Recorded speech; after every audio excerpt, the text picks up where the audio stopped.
Kuna muda nikikaa kuwaza hivi nawaza, sijui nawaza akili, nawaza ujinga.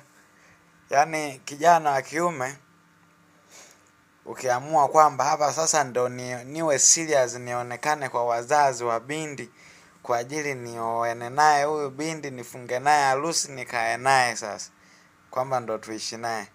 Basi ukienda mahali wanakupiga kubwa kusudi tu walau ushindwe, mara wanakwambia 500,000, mara 8, mara 10.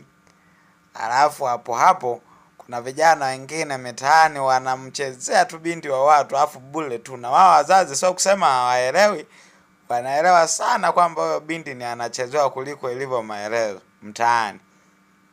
Sasa siku ya siku, pamoja na kwamba kijana umeshaamua kujitoa muhanga, uende kaoe binti huyo huyo ambao alikuwa anasikitika wao ya kwamba ni kama anampoteza, anachezewa ovyo, anazulula ovyo, anafanya mambo ya ovyo ovyo. Sometimes hata wao wanatamani pia aondoke haraka pale nyumbani, amewachosha na anawatia aibu.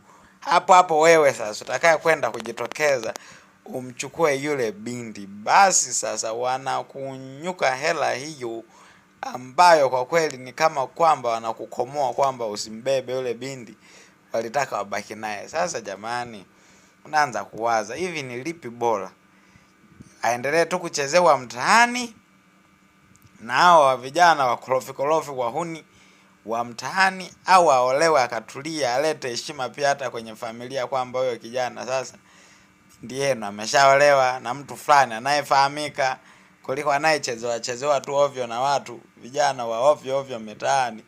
Sasa unakuta mwingine kashazalishwa kabisa, ana watoto mmoja aidha wawili au watatu, na bado mnaanza kuhofu asije kaa na familia ya kijiji kizima hapo hapo nyumbani. Basi pale ambapo anakuwa amejitokeza kijana kumuoa, mlegezage kidogo kwenye mahali, mara kuna posa mahali, mkaja wa mama, mkaja wa bibi, blanketi ya babu, blanketi ya bibi, sijui nani, kuna mlinzi yenyewe umbwa, wakati umbwa yenyewe ni mlinzi wakati mtu ashazalishwa mpaka watoto wawili, mlinzi alikuwa analinda nini? Alikuwa analinda nini huyo mlinzi huyo mpaka watu wakawa na watoto kede? So hivyo tu mnavyosema nyinyi mlinzi, hela ya mlinzi, sijui hela ya nini. Hela ya mlinzi alikuwa analinda nini wakati mtoto mwenyewe loki hazipo, kufuli zenyewe zishavunjwaga muda mrefu, alafu msee kuna hela ya mlinzi? Hela ya mlinzi gani? Aliyekuwa analinda nini? Alikuwa analinda wapi? Yuko wapi? Tutaka tuone kama mnadai na hela ya mlinzi, mtoto kweli awe na uhakika kufuli zimefungwa. Mlinzi kufuli